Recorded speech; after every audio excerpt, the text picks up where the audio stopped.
Here's a quick rundown to show you how to go through the pendulum lab to determine acceleration due to gravity on a planet or moon. So go into the intro that we'll do. We're going to start by having the length of the pendulum maybe 30.3 meters. Doesn't matter about the mass, keep the mass constant though at 1 kilogram. I'm going to do Earth, but I suggest you can do something else like the moon, and then you can check your values against known values. So we know acceleration due to gravity on Earth is 9.8 meters per second squared, or newtons per kilogram. So I might actually add a little bit of friction to make it a little bit more realistic. All right, so we don't need the ruler. We will need the stopwatch, and it will be useful to have the period trace, so it'll trace a line as the pendulum swings, so it's easier to keep track. Now, I'm on Earth, so I'm going to have slow, but if you're on the moon, you probably have it at normal speed. Just makes it easy for me to measure. All right, I only want one pendulum. I want to start by pausing.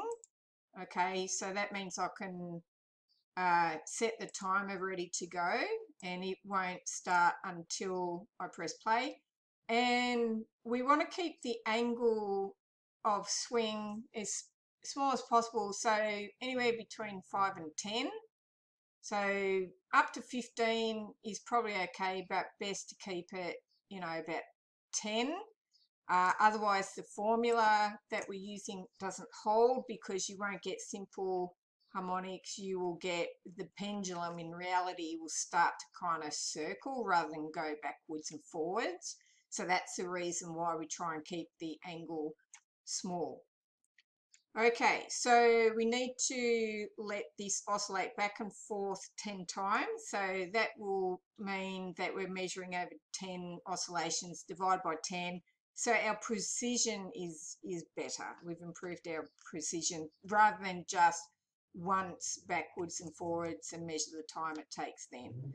Okay, so it's ready to go. This is all I'm going to show you, and then you have to work out what data to collect, how to create your table, how to plot your graph to determine acceleration due to gravity.